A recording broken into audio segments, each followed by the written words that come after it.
gostaria de começar com algumas curiosidades históricas que eu acho que a gente foi um tanto quanto light demais com o quão áspera a história do Brasil pode ser. Alguém já viu um fosso artesanal? Geralmente fazendas antigas tem. Na época em que Dom João chegou ao Brasil, era um país, era uma colônia na prática, então era muito atrasado. A grande questão é que era muito comum, no Rio de Janeiro mesmo, por exemplo, ter os tigres. Alguém já ouviu falar sobre os tigres? Tigre. Que eles pegavam aqueles baldes de madeira e iam caminhando pela cidade inteira para jogar os dejetos das casas no mar, geralmente. Mas também existia nos quintões do Brasil os fossos artesanais que eram feitos... Thiago, por que tigre? Ah, sim, perfeito. Tigre foi justamente porque eram vasos artesanais, caixotes de madeira, que pingavam o chorume na pele do escravo. E com aquele sol escaldante do Rio de Janeiro, aquilo era como um ácido na pele dele. E ficava as marcas. E aí pareciam... As costas como se fosse... As costas ficavam todas rajadas, como de um tigre.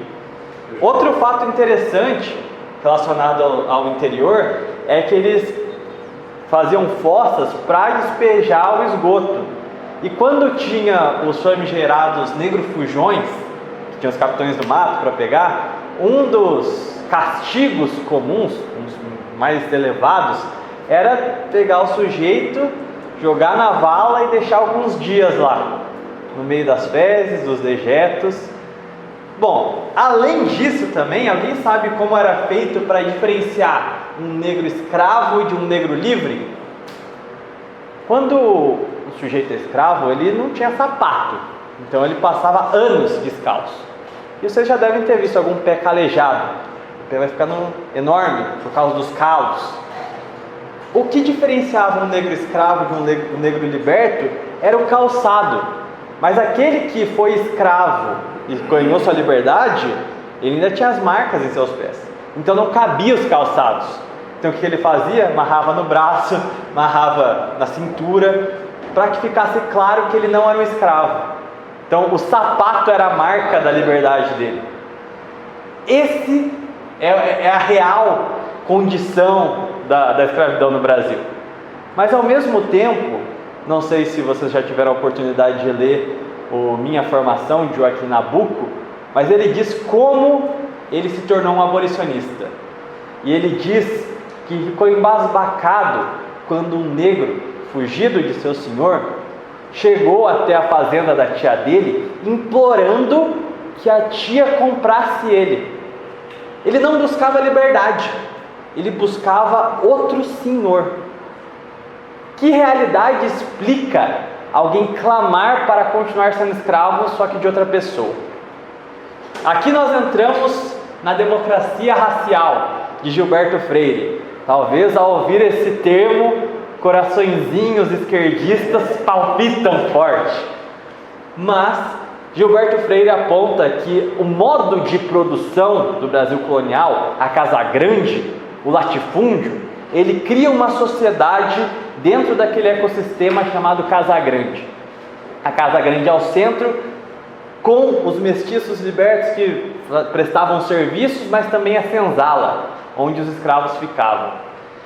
A grande diferença, já que o Gabriel apontou aqui os panoramas da sociedade americana, norte-americana para a brasileira, é justamente a concepção de um matrimônio, de uma relação, de uma consciência étnica.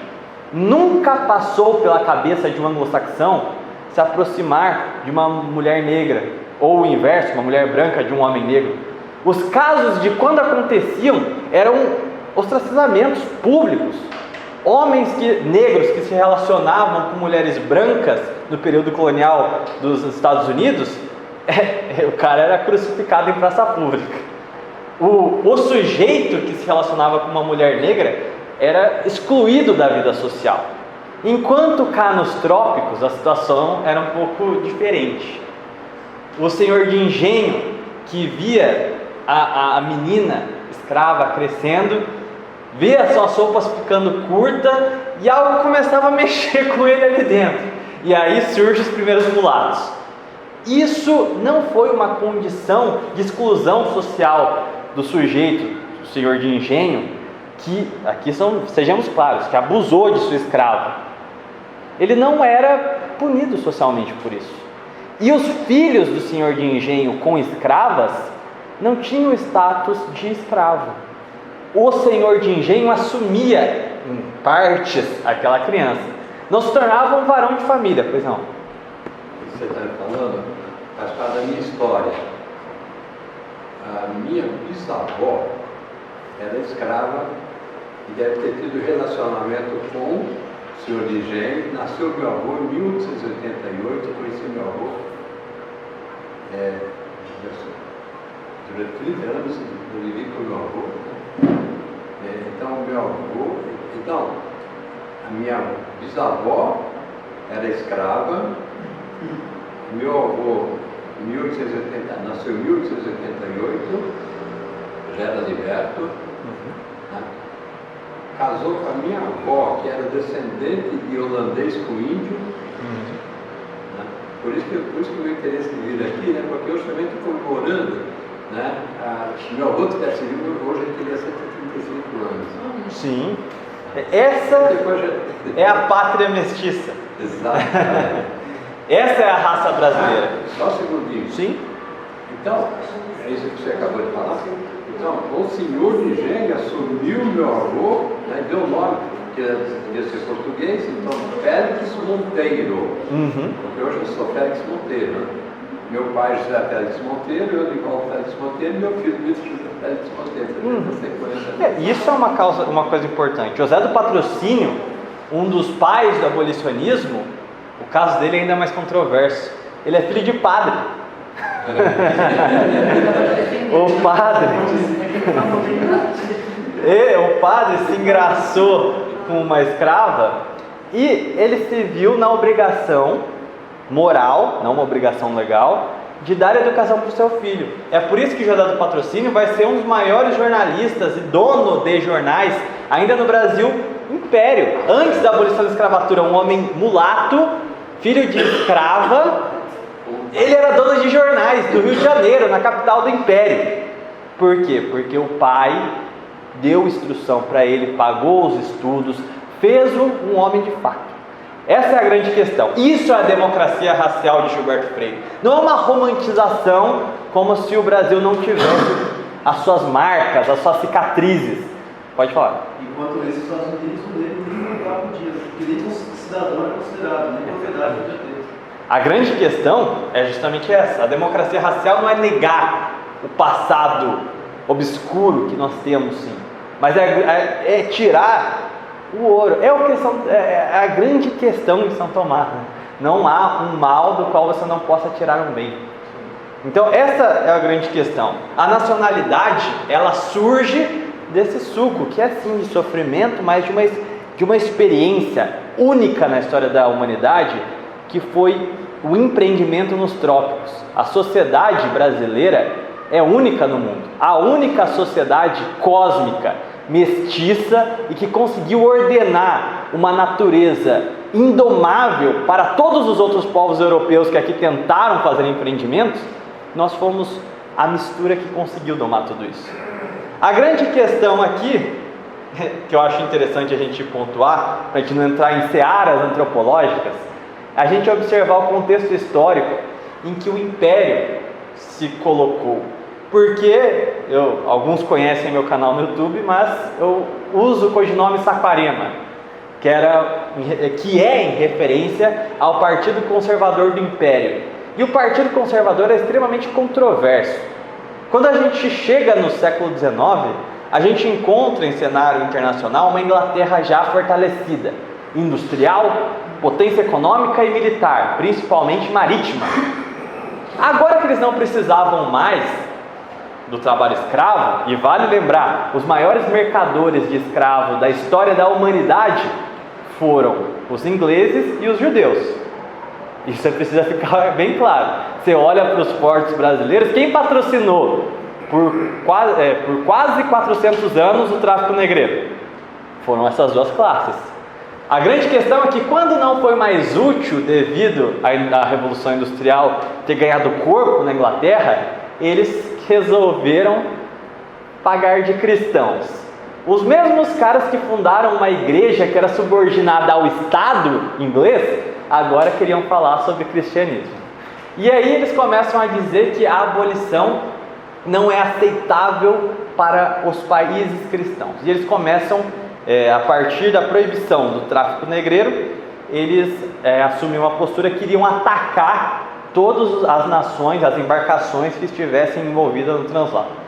O Brasil ele cai em uma seara muito complicada nesse sentido.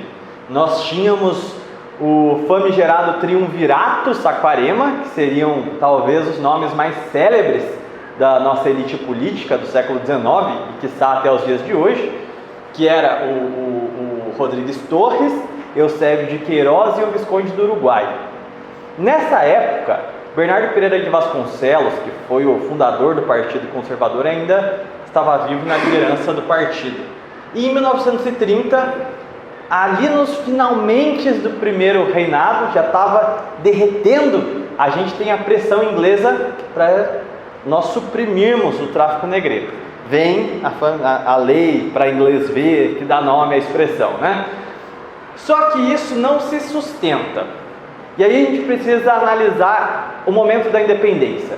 O Brasil não tinha condições para competir em mercado internacional como uma potência industrial. Não tinha nenhum surto industrial acontecendo no Brasil no começo do século XIX.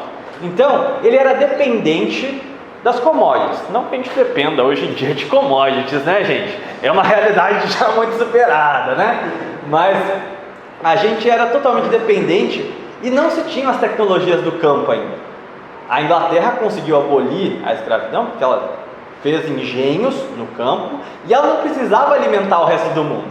Então, para ela era razoavelmente fácil abolir a escravidão no seu campo agrário. Agora, o Brasil é uma grande fazenda, principalmente naquele período. Então, não era possível fazer isso na independência. Bonifácio tinha esse interesse, principalmente estratégico, porque ele parece até que ele previu o futuro. Porque ele dizia que se o Brasil se envolvesse em uma guerra, nós teríamos cá 1/3 da população favorável ao inimigo, porque poderiam vislumbrar a liberdade. Aqui ele se referia aos escravos, que mediante uma guerra viriam como uma possibilidade a hora de conquistar essa liberdade. Então, ser um país escravocrata era extremamente perigoso. Além disso, também a gente tem lá os sonetos do Dom Pedro I, que escrevia de maneira anônima, que era contra a escravidão. Mas o fato é que a realidade, a economia se sobrepôs. Não era possível acabar com a escravidão naquele momento. Porque a gente tinha Guerra da Cisplatina, a gente tinha contraído dívidas para o reconhecimento internacional do Brasil como um país independente, e a gente não tinha qualquer outra forma de suprimir a mão de obra no campo. Tanto é que depois, que nem foi comentado pelo Gabriel, só na década de 60, 70 do século XIX, que vai começar a vir alemão e italiano, com o fim de substituir a mão de obra escrava por mão de obra remunerada. Quem tem bisavô italiano sabe muito bem como era essa remuneração. Eles foram meio que neo-escravizados também, os italianos. também. Mas a grande questão vai se arrastando, que a gente chega em 1850 com uma máquina nacional já estabelecida, graças... Pois não? Aí já estava no Paraguai, né? Não, ainda não. Não? Mas Paraguai é 64. só que utilizaram parte do governo? Sim, e o projeto do Solano Lopes era justamente contar com os escravos se rebelando contra o Brasil para apoiar o Paraguai e derrotar o Brasil assim. O que não aconteceu, mas olha como o Bonifácio foi visionário. O que ele previu quase chegou às vias de fato na Guerra do Paraguai. A grande questão é que o período regencial, quando o Brasil estava sem imperador, acaba em 1838, quando assume o regente Pedro de Araújo Lima, talvez um dos maiores estadistas da nossa história e que nem mesmo os ditos conservadores lembram do nome. Adoram ovacionar o Reagan, Margaret Thatcher, mas aparentemente os conservadores de verdade, pais da nação, não tem muita importância para essa galerinha da bandeirinha de Israel, né? Mas a grande questão é que Pedro de Araújo Lima cria um estamento nacional, ele lapida as instituições e monta uma máquina funcional. Cessam as rebeliões que se tinham cortando de norte a sul o país, que o Brasil da década de 30 quase se fatorou em diversas republiquetas devido ao avanço liberal federalista. Pedro de Araújo Lima é esse grande estadista à frente, o rei constitucional, como ele era chamado, porque ele tinha as atribuições de imperador, mas não tinha o sangue azul. A grande questão é que vem o golpe da maioridade em 1840, Dom Pedro II assume as suas funções. Começam as pressões cada vez mais fortes internacionais de embargo ao Brasil. No Senado e na Câmara vão começar a se debater como suprimir o tráfico negreiro. As elites cafeicultoras, café ainda vai vir lá para frente. As elites agrárias, principalmente ligadas ao tabaco e à cana-de-açúcar, eles vão tentar prorrogar ainda com a lei para inglês ver e manter o tráfico. Só que os conservadores, que eram representantes das elites agrárias, a contragosto, eles descobriram que para ser estadista você tem que tomar remédios fortes. Então, você vai sentir quando você é um homem de Estado, você tem envergadura de homem, você tem que tomar decisões que nem sempre o seu eleitorado vai ficar batendo palma e gostando de você. Então eles assumiram a postura e se comprometeram com a lei Eusébio de Queiroz, o banimento definitivo do tráfico negreiro. O nome Eusébio de Queiroz vem propriamente do deputado Eusébio de Queiroz, que foi um dos cabeças do Partido Conservador. Então a gente já vê que o abolicionismo esbarra muito na história do Partido Conservador do Império. Só que o que acontece? Em dado momento, a abolição começa a ganhar o palco do debate público nacional. A gente tem a Guerra do Paraguai, que acaba em 1870. Enquanto a guerra estava acontecendo, já se tinha justamente esse temor de como que o escravo vai se posicionar perante a guerra. Vai se rebelar contra a pátria? Não. E aqui eu volto a lembrar Arlindo Veiga dos Santos com uma célebre frase sua de que o negro é um nobre, porque mesmo na dor soube amar o que é a pátria. Mesmo na condição de escravo, nunca traiu o seu país. Diferentemente de alguns cientistas que no começo do século XX, negando o mestiço brasileiro, adotaram as políticas de embranquecimento. Ou seja, em termos objetivos, o negro brasileiro é muito mais valoroso e patriótico ao país do que essa cambada cosmopolita das capitais, que foram os primeiros a se aventurar e negar a nação. A grande questão é que os escravos participaram heroicamente na Guerra do Paraguai sob a promessa de que se voltassem seriam livres. Muitos de fato foram. Também nunca cheguei a fazer um estudo de caso para saber quantos realmente foram, quantos tomaram calote. Não posso afirmar nesse ponto qual foi a realidade. A grande questão é que, acabada a guerra, era inegável que o elemento negro na sociedade brasileira se sentia brasileiro e merecia a cidadania, a dignidade. Não existe a pátria livre, que era estrofe do hino imperial e hoje hino da independência, enquanto a mácula da escravidão não fosse superada. E o abolicionismo foi crescer. Eu vou só postar aqui para não voar os papéis, tá, gente? A mácula da escravidão começa a entrar no enfoque do debate público. Até a Confederação da Confederação Abolicionista, que é um conglomerado de frentes, de diversas frentes ideológicas que defendiam o fim do cativeiro. O que acontece? Aquela elite que construiu o país, deu estabilidade, fez do Brasil uma nação, um estado, já estavam começando a morrer, chegar numa idade muito avançada. Caxias não tinha muitos dias pela frente. Bernardo Pereira de Vasconcelos há muito havia falecido. Visconde de Itaboraí também não restavam-lhe muitos anos de vida. Visconde do Uruguai já havia partido. Um dos cabeças do Partido Conservador era o Visconde do Uruguai. E ele morreu até que razoavelmente cedo, ainda na década de 50 do século XIX. Visconde do Uruguai, ele era casado com a irmã da esposa do Visconde de Itaboraí. Compliquei a mente de vocês agora, né? Ou seja, cada um deles, eles não tinham nenhum laço. O Visconde do Uruguai e o de Itaboraí não eram familiares. Mas um casou com a esposa que eram irmãs. Então eles se tornaram membros de uma família. Por que o nome Saquarema? Eram cunhados, então. Cunhados, eu estava tentando lembrar a palavra. Por que Partido Saquarema, Partido Conservador? Porque ali no começo da década de 60 se iniciou o cultivo do café. Muita gente lembra de São Paulo, mas o cultivo do café começa no Rio de Janeiro. Depois vai vir para São Paulo com maior expressão.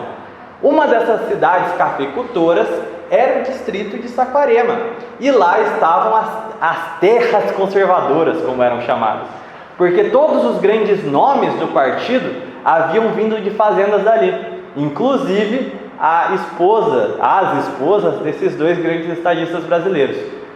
E aí nasce o Visconde do Uruguai II, filho do Visconde do Uruguai, José Paulino. Tem o José Paulino e o José Soares. José Soares é o filho do José Paulino. É complicado porque tem o mesmo nome, pai e filho com o mesmo nome, aí complicou tudo. O que acontece é que faz então o filho do Visconde do Uruguai ser sobrinho do Visconde de Itaboraí. E o Visconde de Itaboraí foi o mais longevo dos grandes estadistas do Império. E ele vai inserir o seu sobrinho na política imperial e vai ensinar-lhe todos os dotes de um grande estadista.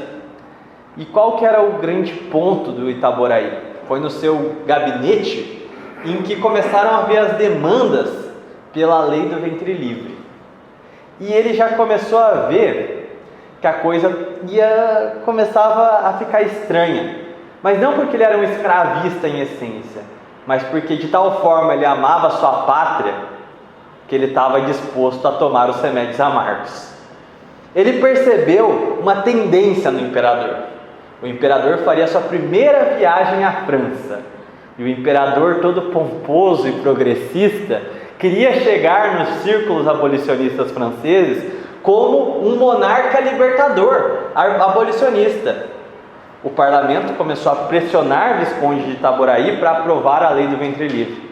O imperador começou a conspirar contra Itaboraí pela lei do ventre livre. E Itaboraí sabia que se fizesse as coisas às pressas, sem conversar com as elites econômicas do país, o que aconteceria seria um golpe de Estado. Eles se virariam contra a coroa. Itaboraí não estava disposto em pegar a missão de vida, não só sua, como de todos os seus companheiros e das suas futuras gerações, jogar no lixo por amadorismo, que no caso foi representado pelo imperador naquele momento. Ele tomou um remédio amargo e foi derrubado de maneira paulatina através de fofocas na corte de que o imperador estava fritando ele para tirar ele do gabinete. E assim foi feito.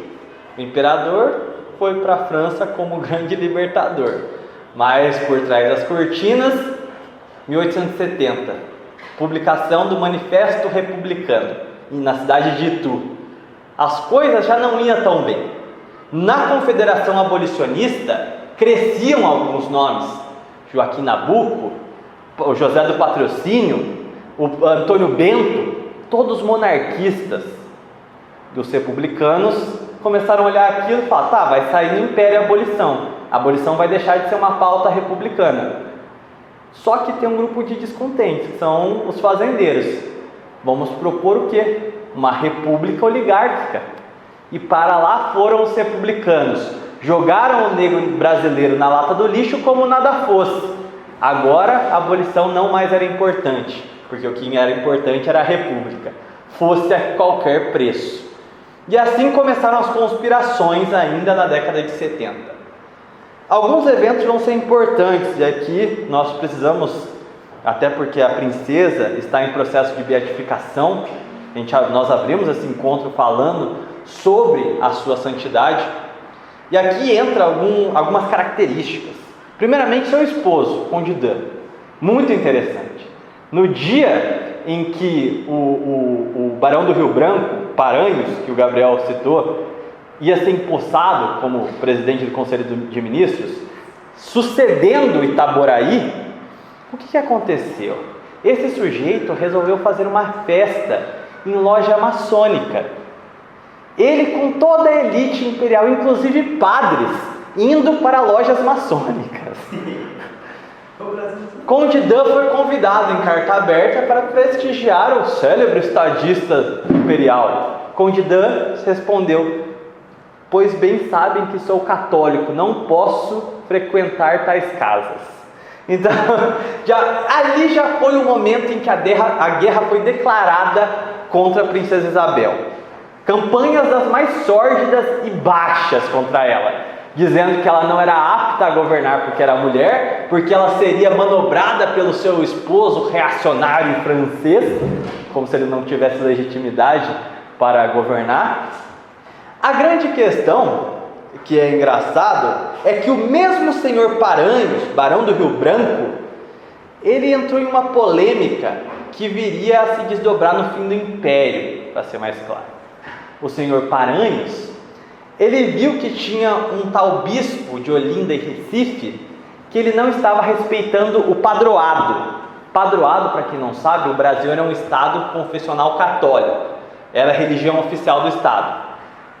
A igreja, nos tempos áureos da Idade Média, quando ainda existiam reis santos, conferia um aval para eles. Olha, para que uma bula, uma encíclica, seja válida em território deste reino, tem que ter o aval do monarca. O Brasil, graças por ser uma extensão, um herdeiro do Império Português, recebeu essa graça. Então tudo que o Papa, vamos dizer assim, sancionava, as encíclicas dele, para ter validade no Brasil, tinha que ser aprovado pelo imperador. E onde estava o imperador? Falando lá sobre a Belle Époque francesa, sobre o iluminismo e o progressismo da sociedade moderna. O Papa proibiu o casamento entre católicos e maçons. Ele foi incisivo. O bispo, corretamente, seguiu as ordens do Papa, mas o imperador Dom Pedro II, como tinha muitos ministros maçons, não quis aceitar a recomendação papal. O que aconteceu é que o bispo fez valer a vontade do Papa. E aí o que aconteceu? O senhor Paranhos, maçom de grau elevado, disse que o bispo era funcionário público e se não acata as ordens do Estado Nacional, merece cadeia. E o imperador o que fez? Concordou. O bispo de Olinda e Recife foi preso e obrigado, e foi submetido a trabalhos forçados. A princesa Isabel estava em viagem ao país natal de seu marido, Conde Dan, na França. Quando soube da notícia, mandou uma carta muito educada a seu papai, falando: tome jeito, né? A grande questão é que ela volta e advoga em nome de Dom Vital, strike 2. Ou seja, Conde Dan já não quis ir na festinha maçônica. Princesa Isabel mandou soltar Dom Vital. Ela era católica, chamavam de ultramontanos aqueles que seguiam o Papa. Ou seja, aquele que era minimamente católico era tido como radical. Não que isso aconteça hoje em dia, não é mesmo? A grande questão é que aí vem o terceiro, aí é fora, né? Que foi quando a princesa começou a participar da Confederação Abolicionista. E aí que o nariz dos cafeicultores torceu de fato, né? A maior parte maçom também já não via como boa coisa ela ser católica e ainda abolicionista. Ainda ter piedade com o próximo. Aí não dá, né? O que aconteceu foi que ela começou a financiar o quilombo de Leblon, que era um quilombo no Rio de Janeiro, na capital imperial.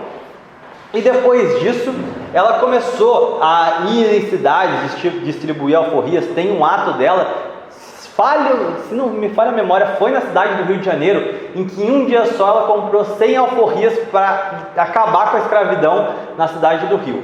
Não tenho certeza se é literalmente na capital, eu sei que foi no estado do Rio de Janeiro.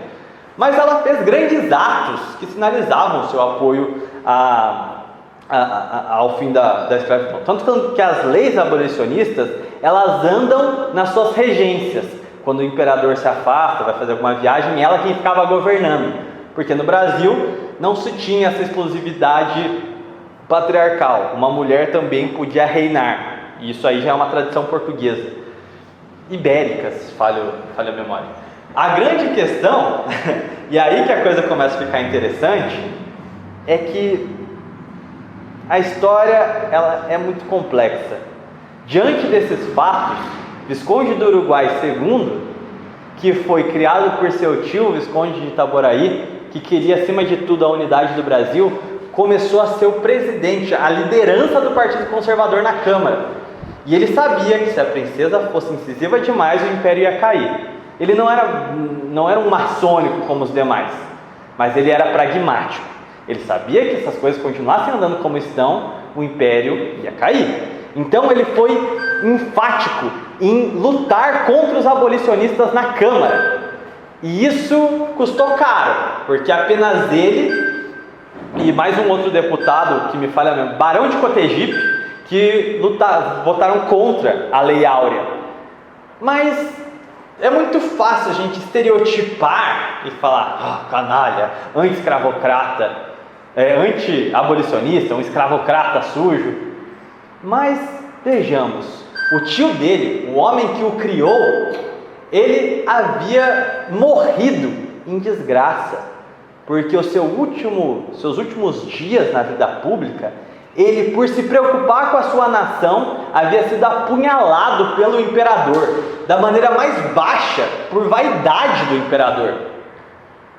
Então ele via até como uma questão pessoal, levar à frente a preocupação, o seu estadismo, em falar, olha, se a gente continuar a tocar o projeto do jeito que está, com a abolição da escravatura, todas as elites que dominam o país vão virar as costas para o império, vocês vão cair, e esse país aqui vai cair em anarquia, em desgraça.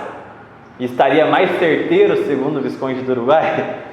Creio que não. Era um fato. A princesa Isabel, se sacrificando o seu trono, ela assumiu essa responsabilidade. Agora, existia de fato um lado certo ou errado nessa disputa entre o Visconde de Uruguai II e a princesa Isabel? Eu acredito que não, porque o estadismo é o remédio amargo, é analisar as coisas pragmaticamente e é em benefício da nação. E apesar da princesa ter agido como uma força humana, ela não agiu como estadista. E o problema é que ela tinha um grande programa pós-abolição. Trouxe grupos salesianos para dar instrução técnica para os libertos. Ela tinha um programa ferroviário com André Rebouças para mais ou menos reforma agrária, que era justamente para alocar os libertos de uma forma que eles fossem assimilados pela economia. Ela tinha todo um programa de desenvolvimento social e econômico. Só que nada disso podia ir à frente. Por quê? Se colocou os bois à frente os bois atrás da carroça, né? Não. De uma maneira. Mas a grande questão é que ela não soube lidar com a situação. E ela perdeu o império. E qual foi o custo para a nação disso? O custo é a desgraça que a gente vive até os dias de hoje. Só para agregar aí esse ponto, essa questão dos escravocratas, dos anti-escravocratas, o fim da abolição, é que naquela época o conceito de propriedade, a propriedade era muito mais baseada em cima das propriedades, por exemplo, o maquinário, os escravos eram muito mais, era uma propriedade muito mais valiosa para empréstimos, essas coisas, do que território, terreno, lote. O conceito que a gente tem hoje de lote, propriedade assim, de loteamento e tal, no Brasil ainda era assim, não tinha, não havia ainda de maneira tão avançada como hoje. O conceito de propriedade naquela época era basicamente a propriedade mais forte naquele momento, mais estável para um grande empresário, entre aspas, era o escravo. O escravo era uma propriedade Em termos de proporção, abolir a escravidão seria equivalente a mais ou menos você abolir o automóvel. Vamos supor que do nada o Estado confisca o carro de vocês. Essa era a percepção que os senhores de escravos tinham. Era o Estado expropriando um bem deles. Então, assim, não estou dizendo que isso é correto, mas ser um historiador depende de você entender a época. Pois não. Fazendo uma apologia americana, é o mesmo problema dos Estados Unidos, porque o sul era mais resistente à escravatura, porque lá é onde estava a maior parte das fazendas. Então, para o norte, era muito fácil fazer a abolição, porque a maior parte era cidade industrial, então ele não dependia todo mundo para escravo. Aí entra o grande panorama que eu quero, para encerrar aqui, de o que a Pátria Nova propunha à nação, que poderia ter acontecido no terceiro reinado, mas que por falhas de Dom Pedro II, não deu bases para o legado de sua filha. Qual era uma corrente em ascensão no Império, no Partido Conservador do Império naquele momento? Era o ultramontanismo, esses católicos radicais que preferem obedecer ao Papa do que o imperador liberal. A grande questão é que quem foi o governo, qual foi o governo que aboliu a escravidão? João Alfredo Correia de Oliveira. Não sei se alguns aqui conhecem a TFP, famosa TFP dos anos do século passado, que ela ficava na cidade com seus estandartes de leão, estandartes vermelhos com leão dourado, tradição, família e propriedade. Tradição, família e propriedade. João Alfredo Correia Oliveira era tio-avô de Plínio Correia de Oliveira, o líder da TFP. Ele já era um ultramontano, católico, radical. A princesa também era uma ultramontana. Nós tínhamos o João Mendes, outro ultramontano do Partido Conservador. Nós tínhamos Carlos de Laet, outro recém-impossado parlamentar, católico, tomista. Ou seja, a gente estava vendo uma renovação por fora desse pragmatismo maçônico que existia no Partido Conservador. A gente estava vendo uma corrente que apontava para o futuro. Quando a gente olha para a unificação alemã, posteriormente para o processo que vai acontecer na França, todas as nações europeias que conseguiram ter alguma unidade na transição do século XIX para o XX, o que eles fizeram? Um exército forte com uma doutrina de Estado, e no caso do Império Alemão, um exército fiel ao imperador, um militarismo exacerbado, poderoso, capaz de proteger o regime. Como foi que o Império Alemão caiu? Só caiu porque ele se voltou contra o mundo inteiro. Precisou o mundo contra a Alemanha para ela perder a guerra. O que o Brasil tinha para fazer ali naquela virada? Uma doutrina de Caxias novamente, uma doutrina unificadora, o fortalecimento da identidade personificado na fé, e o exército que saiu vitorioso da Guerra do Paraguai tinha que ter tido uma doutrina de unidade e fidelidade à coroa. Mas quais foram os passos adotados pelo imperador devido à sua pomposidade progressista, querendo ser um homem dos tempos modernos? O que ele fez? Se negava a cair em personalismos. Ele dizia que o Estado tinha que ser impessoal, sendo que o Estado era a cara dele. Ele se negou a criar uma doutrina de defesa da coroa, do cetro, e o que aconteceu? O positivismo se infiltrou nas academias militares e tomou de dentro para fora o Estado brasileiro.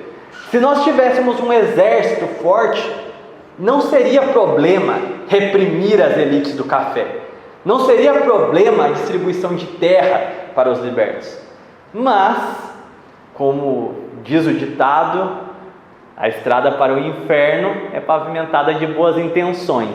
Então, toda vez que você vê um governante muito correto, fala assim: não, eu não posso tomar uma ação de homem porque eu tenho que jogar dentro das 4 linhas da Constituição. Quem pegou a indireta sinta-se abraçado. Quando? Exatamente, né? A gente teve a oportunidade de fazer uma série de coisas e, né? A história do Brasil, nesses momentos marcantes, infelizmente, no seu período moderno, é marcado por esses homens fracos, que não tiveram o gosto por tomar o remédio amargo na hora que a pátria necessitava. A consequência disso é que nós temos hoje uma princesa em processo de beatificação que teve o seu reinado roubado por escravocratas, por gente eugenista, que olhava para a França e Inglaterra e achava que aquilo era futuro, enquanto negava e humilhava os mamelucos, mestiços, cafusos, mulatos. Valeu a pena a república, a democracia liberal e todos os valores da modernidade progressista? É óbvio que não. Então, além de rememorar esta data, o 13 de maio, é importante a gente refletir também a experiência histórica em si, que continua se repetindo, como a gente viu no caso recente. Bom, gente, a gente vai partir para a distribuição das flores.